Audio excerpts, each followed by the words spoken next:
Ici Jean-Philippe Trottier, nous poursuivons l'émission Midi Actualité sur les ondes de Radio Ville-Marie. Alors, Oprah Winfrey était récemment de passage à Montréal où elle s'est produite au Centre Bell. On connaît cette prêtresse du petit écran qui, partie de peu, est arrivée au sommet. Mais que penser de sa prestation et surtout du discours véhiculé? Mathieu Bocoté s'est penché dessus et même s'il affirme que les individus d'exception sont nécessaires, cette glorification à outrance risque d'aboutir à une société de gagnants et de perdants. D'autres voix et d'autres vies sont possibles. Mathieu, bonjour. Bonjour. Alors, Oprah Winfrey, on la connaît tous. Elle était donc à Montréal. Vous avez assisté au spectacle? Non, je n'ai pas assisté au spectacle. Je le précisais d'ailleurs dans le début du texte que j'ai consacré à la chose. Mais le 13 avril, hein? Le 13 avril, mais j'ai suivi appelons ça la recension médiatique de l'événement. Oui. Et j'ai été frappé surtout par la convergence de tous les discours à son propos. Ça se résumait à la chose suivante, puis ensuite je me suis quand même intéressé aux personnages et tout ça. Ça se résumait à la chose suivante. Il suffit de vouloir pour avoir. Si on veut, on peut.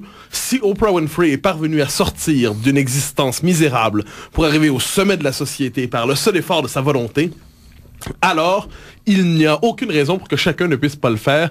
La volonté est ici créatrice absolument d'un destin et il y avait une absence complète dans cette réflexion, me semble-t-il, et c'était l'objet d'une critique que j'ai formulée sur mon blog, une absence complète de réflexion sur les conditions sociales de la volonté, sur le contexte plus large dans lequel nous cherchons à affirmer notre individualité, une absence complète aussi de réflexion sur ce qu'est une vie bonne. C'est-à-dire, si on comprend bien le discours d'Oprah Winfrey, une vie bonne, c'est une vie exceptionnelle. Et l'univers se distingue finalement entre les gagnants et les perdants. Exactement, me semble-t-il qu'il y avait un oubli à travers tout cela, c'est la possibilité d'un autre idéal, celui d'une vie décente. Pourtant, Mathieu Bocoté, il y a l'American Dream, le rêve américain, c'est de pouvoir accéder aux étoiles. Je veux dire, est-ce que Oprah Winfrey n'est pas justement l'incarnation de ça? Je dirais qu'elle est certainement l'ambassadrice. C'est-à-dire, Oprah Winfrey arrive ici, elle porte la version Hollywood. Je dirais pas hollywoodienne parce qu'elle ne vient pas d'Hollywood, mais elle porte la vision star systémisée de l'American Dream. Donc n'être rien et devenir tout par le seul effort de sa volonté. Et ce qui me fascine à travers ça, c'est justement l'effet pervers de l'American Dream, qui a que je ne conteste pas absolument, c'est-à-dire il y a une grandeur. À petite échelle, j'imagine. Voilà, c'est-à-dire reste à comprendre ce qu'on entend par American Dream, mais il y a une certaine version de l'American Dream très présente dans la société mondialisée, qui consiste à dire soit vous serez une grande vedette du star system planétaire ou une grande vedette mondialisée, d'ailleurs, autrement dit, vous sortirez de votre pays, vous sortirez de votre famille, vous sortirez de votre communauté, et vous deviendrez big, comme on dit, ou alors vous n'êtes rien. Et cette distinction assez cruelle, finalement, entre les accomplis et les ratés, cette distinction cruelle entre les gagnants et les perdants, me semble occulter tout un pan de l'existence humaine, c'est-à-dire ces gens qui, sans espérer devenir d'un coup des tout-puissants, des dominants, des surhommes, espèrent néanmoins une vie décente. Et à partir de là, ma réflexion était la suivante: de quelle manière la société, collectivement, peut-elle favoriser l'accomplissement de cette vie décente? Mais avant d'arriver à ça, Mathieu, je veux juste revenons un peu à l'American Dream. C'était d'abord les États-Unis ont été fondés en réaction à la perversion européenne, à l'immoralité, etc. Donc le rêve américain consistait à faire quoi, mettons, il y a 2 siècles? Mais c'est la promesse démocratique, les États-Unis, c'est-à-dire l'Europe est une société immensément stratifiée. C'est une société aristocratique hyper codée où la naissance détermine le destin. Il y a aux États-Unis cette idée qu'un homme peut s'arracher aux conditions aussi détestables, aussi difficiles soient-elles de sa naissance, et par un effort de volonté se créer lui-même. Abraham Lincoln. Oui, mais ça, c'est un bel exemple. C'est le mythe du self-made man. Bon. Alors, c'est une idée qui est honorable, le self-made man, c'est-à-dire ça distingue certaines individualités d'exception, dont toute société a besoin. Mais le fait est que tous ne peuvent pas être des individus d'exception. Et c'est le drame de notre société que de distiller dans les consciences l'idée suivante: si vous n'êtes pas un homme exceptionnel, alors vous n'êtes rien. Et je note ce problème de l'American Dream, je note aussi le problème de cette formule terrible, self-made man. Self-made man, c'est vrai pour quelques-uns, mais pour la plupart d'entre nous, nous ne sommes pas des self-made men. Nous sommes le fruit d'une famille, nous sommes le fruit d'un environnement, d'une communauté, d'une culture, mais même des gens, mais même Abraham Lincoln ou Oprah Winfrey ou même Margaret Thatcher, dont vous parliez la semaine dernière, ils se sont fait peut-être eux-mêmes, mais les circonstances. Oui. On n'est pas des monades, on n'est pas isolés dans le monde. Le problème de la thèse self-made man, c'est lorsqu'elle s'idéologise. Et souvent, ceux qui réussissent à partir de rien sont convaincus finalement qu'il suffit qu'on suive leur modèle pour que la société est bien. Il y a quelque chose d'assez exaspérant quand les gens qui ont réussi en société en venant de loin nous disent « vous n'avez qu'à suivre mon chemin ». Et c'est pas la dynamique de tout pouvoir. Toute personne qui est arrivée au sommet d'une société, il y a une dynamique qui fait que le pouvoir est auto-sanctifié. Oui, mais je crois que c'est tout notre rapport au pouvoir. Dans nos sociétés, et ça c'est une chose par rapport à laquelle dont je suis très critique, le pouvoir, appartenir à l'élite aujourd'hui donne un surplus de droits. C'est un surplus de droits, un surplus de privilèges. Oui. Bon, alors ça permet de se désaffilier. Alors justement, appartenir à l'élite, ça devrait vouloir dire un surplus de devoirs. Et quel est le devoir premier des élites? C'est de protéger. C'est de protéger les gens qui sont moins aisés qu'elles. C'est de protéger les gens simples, de protéger les gens qui ont moins de moyens, de protéger les gens qui sont quelquefois qui ont une vie très décente, mais qui ont justement besoin d'un coup de pouce de la société pour s'accomplir. Et ça, c'est la part absente de la société contemporaine qui vient avec la dépolitisation de notre monde, c'est-à-dire la perte de confiance dans le politique, la perte de confiance dans le monde commun, un individualisme outrancier et radical qui a tendance à liquider justement les conditions culturelles de la réussite. Eh bien, on en vient à cette idée que on accède à l'élite pour être soi-même un individu surpuissant, délivré de toute obligation, libre de circuler dans le capital mondialisé. Me semble-t-il que le sens du commun ici se perd. Excusez-moi Mathieu, mais encore une fois, c'est très chrétien ce que vous dites. Quoi que vous disiez, c'est exactement ce que Jésus a dit à Pierre lors de la scène du lavement des pieds, jeudi saint. Oui, mais le maître est venu pour servir, non pas pour être servi. Mais je crois que c'est aussi une idée présente dans toute la civilisation occidentale depuis très longtemps, c'est-à-dire appartenir aux élites. Dans la figure du patricien, chez les Romains par exemple, on peut dire ça. L'appartenance à l'élite est un surplus de devoirs, autrement dit un surplus souvent d'ascèse. C'est une existence plus difficile. Vous pensez que les Romains c'était comme ça vraiment? Non, je crois qu'il y a une présence sous la République vraiment. Je crois qu'il y a cette idée qui traîne à l'intérieur de la République romaine. C'est une oligarchie quand même. Oui, bien évidemment, mais c'est une oligarchie protectrice. Je n'ai aucune nostalgie quelconque pour Rome, mais je constate que cette idée de l'élite comme marque du devoir, ou du devoir comme marque de l'élite plutôt, ça traverse l'histoire de la civilisation occidentale. Mais j'en reviens à ce qui me semble terriblement absent du discours contemporain sur la réussite, c'est l'individu désormais ne veut plus rien devoir à personne. Or, ne rien devoir à personne, c'est se transformer très souvent en monstre. Parce que je dois quelque chose à quelqu'un et qu'il me doit quelque chose, que nous sommes ensemble, que nous faisons communauté, que nous faisons société. Je dois à mes parents l'éducation, je dois à ma société la langue dans laquelle je parle, je dois à ma société les conditions premières dans lesquelles j'étais appelé à évoluer, je dois à mon voisin la quiétude, et ainsi de suite. Et donc, cette idée de ne devoir rien à personne cache quelque chose de terrible. Et vous me devez de brillantes chroniques. C'est ça? Je vous dois ce merveilleux micro. Alors, ce que je constate, c'est que cette société qui veut chaque fois liquider la présence de l'autre, dans la construction de la personnalité de chacun, dans la construction du collectif, cette liquidation de la présence de l'autre, cette société qui ne veut que protéger les droits de l'individu en toutes circonstances, cette société qui n'en a que pour la réussite individuelle, et elle ne sera véritable qu'exceptionnelle, c'est une société qui oublie finalement l'immense majorité des gens, et j'y reviens parce que c'est la part centrale de ma critique, qui oublie cette part immense de la population qui ne désire pas une existence exceptionnelle, non plus qu'une existence misérable, bien évidemment, qui existe simplement une existence décente. Alors justement, vous dites existence décente, mais il y a quelques minutes, vous parliez de la vie bonne. La vie bonne, depuis Aristote, tout le monde s'arrache les yeux pour voir ce que c'est que la vie bonne. Pour vous, c'est quoi? Et d'ailleurs, vous en parlez dans votre texte. Alors, je crois justement, c'est une existence décente, et j'emprunte ici le vocabulaire du philosophe Jean-Claude Michéa, qui l'a lui-même emprunté de George Orwell. C'est qui, lui? Michéa, philosophe français, une figure absolument singulière, un anarchiste conservateur, un socialiste traditionnel, une figure assez intéressante. M-I-C-H-E-A? Oui, M-I-C-H-E-A, je crois qu'il est dans la cinquantaine. C'est un grand lecteur de George Orwell, dont il a redécouvert la profondeur profondeur philosophique de son œuvre. Et Michéa nous dit les conditions du monde dans lequel nous vivons aujourd'hui sont des conditions qui ne favorisent pas cette vie décente. Alors, quelles sont ces conditions? Alors là, à chacun d'en proposer sa liste. J'ai proposé, quant à moi, une courte liste des éléments nécessaires à une vie décente. Oui. Je disais d'abord et avant tout, et c'était des éléments bien concrets, bien élémentaires. Je disais, par exemple, l'homme a droit à une école de qualité. Une école de qualité pour que ces enfants, lorsqu'ils vont à l'école, ils reçoivent la transmission d'une culture, la transmission d'un savoir, et que cette école, de préférence, pourrait-elle ne pas avoir l'air d'une caserne bétonnée, mais pourrait-elle avoir des murs? Se pourrait-il que ces murs ne soient pas, par exemple, moisis, comme on le voit si souvent dans nos écoles?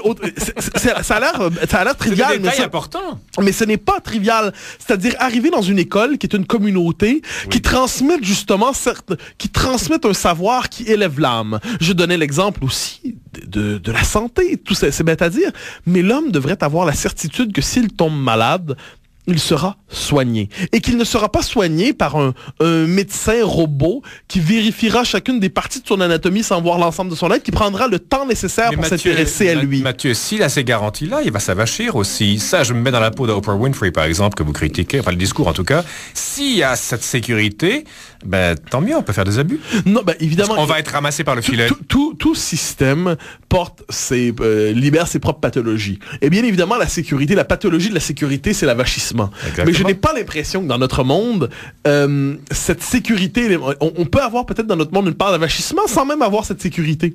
C'est assez paradoxal, c'est-à-dire on a aujourd'hui des individus qui se laissent aller souvent et ainsi de suite, mais qui n'ont même pas cette sécurité élémentaire qui vient pourtant assurer les conditions premières de l'existence. Je donne un autre exemple avant de répondre directement à votre question. Le travail. Oui. Aujourd'hui, on nous célèbre de manière poétique le fait d'avoir 12 carrières dans une vie, le fait de ne pas avoir de sécurité au travail parce que ça maximise la liberté de l'employé, du travailleur. Et je me dis, mais quelle fumisterie. Parce que le travailleur, normalement, ce qu'il veut, c'est premièrement, il veut, on en parlait l'autre fois, que ce travail ait une part artisanale, créatrice, donc s'investir dans un milieu, perfectionner son art et ainsi de suite. Il veut aussi une sécurité d'emploi suffisante. Ça veut pas dire la formule doit pas être bétonnée juridiquement, mais pour être capable de se projeter dans l'avenir en disant cette année, l'an prochain, dans 5 ans, en disant je pourrais faire vivre ma famille. Si à chaque décennie, il doit se réinventer une carrière, si à chaque 6 mois, il craint pour son prochain contrat et ainsi de suite, il vit dans un stress permanent qui est celui justement du stress de la survie. Oui, mais il gère un bon budget alors. Il mange des pâtes puis des bines puis il mange bien quand même. Mais que c'est merveilleux. Hein? Je me rappelle le ministre des Finances ontarien qui avait dit, coupant à l'aide sociale, il dit non, avec le budget que je vous propose, si vous remplacez le jambon par le ballonné, vous allez bien survivre. Alors, il y a quelque chose d'assez bouleversant dans cette société qui n'assure plus les conditions, je dirais, d'un monde décent. Oui. Donc, je parlais de l'école, je parle de la santé. Et chaque fois là-dedans, la réponse peut être ensuite du système privé, public, peu importe. Vous dites école publique dans votre texte, hein? École publique, oui, mais ensuite, il y a mille et une manières de financer. Quand j'entends par école publique, j'exprimais l'idée que le plus modeste d'entre nous doit avoir accès à une école qui permette de s'élever, qui permette de recevoir une véritable culture en héritage. Oui. On pourrait donner d'autres exemples, tout simplement au niveau des valeurs disponibles. Si nous vivons dans une société qui incite à une espèce de frénésie du désir, c'est-à-dire incapacité pour l'être humain de s'engager durablement dans une famille, de passer outre ces désirs circonstanciels, ceux qui naissent dans l'existence. Le désir déborde toujours un seul être. C'est à partir de ce moment-là que la culture, la raison, la volonté font en sorte qu'on met quand même des digues pour éviter de se transformer en chien fou. Bon, eh bien, une société qui est incapable justement de valoriser la durée de l'engagement et qui valorise toujours la fidélité au désir du moment, mais c'est une société qui consume les êtres justement dans cette frénésie du désir qui ne rend pas possible la durabilité de certains engagements, qu'il s'agisse de la famille ou de la communauté. Donc, valeurs, école, santé, travail raisonnablement stable. Oui, un pays aussi, bien évidemment. Un autre exemple. Dans notre société de la grande mondialisation, on nous dit, aujourd'hui, nous sommes tous des nomades. Hein, le jeu du d'ailleurs, monades et nomades se ressemblent. Oh, c'est bien dit, ça. Alors, nous sommes tous jetés dans le monde, soyez libres. Eh bien non, l'homme a besoin de protection. C'est bête à dire, mais ce beau mot, cette protection, cette sécurité, on en dit tant de mal aujourd'hui parce que la volonté d'être protégé, c'est vu comme un aveu de faiblesse. Pourtant, on veut que l'État nous protège quand même, ou que les tribunaux nous protègent. Oui, on veut qu'ils nous protègent, mais on ne veut plus être protégé substantiellement. On veut que les droits de l'individu soient protégés à tout moment, mais cette protection plus large, c'est-à-dire cette garantie d'un cadre de l'existence, des repères moraux, des repères culturels, la possibilité de savoir que le monde dans lequel je nais est un monde décent qui hérite du monde d'hier. Ce sentiment de continuité culturelle, tous ces éléments, ne pas être un étranger dans son propre pays, tous ces éléments sont, je dirais, des conditions sociologiques ou anthropologiques de l'épanouissement de l'individualité. Mathieu, j'enlève de votre liste le mot pays et c'est presque point par point un programme soviétique. D'aucune manière. Ben oui, l'école, un milieu nourricier, la santé pour tout le monde, le travail raisonnablement assuré, c'est du collectivisme.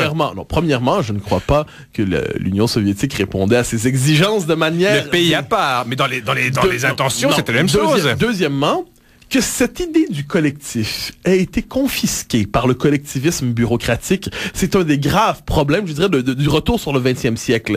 Nous nous sommes convaincus que toute idée du collectif, toute idée du commun conduit nécessairement au collectivisme bureaucratique, au socialisme, ensuite au communisme et ainsi de suite. Alors, on nous force à choisir dans une alternative de grande sottise entre un individu désaffilié et une collectivité écrasante. Qui se ressemblent finalement. Oui, alors qu'en dernière instance, d'aucune manière, il n'y a quelque sympathie. Dieu sait que je n'ai aucune sympathie pour l'horreur communiste. D'aucune manière. Mais ce que je constate, c'est que l'idée du commun, elle est présente. Par exemple, vous connaissez mes figures de référence politique. Chez un Churchill, chez un De Gaulle, chez un Roosevelt, chez un Reagan, soit dit en passant, chez un Helmut Kohl, chez un René Lévesque. Il y a chez tous ces gens une idée du commun, une idée du collectif.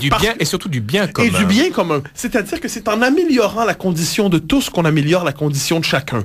Alors là, on nous dira, oui, mais qu'est-ce que vous faites de ces individualités exceptionnelles qui ne peuvent vivre dans des cadres? Où est-ce qu'elles rentrent là-dedans? Par définition, les individualités exceptionnelles parviennent à éclore en toute société.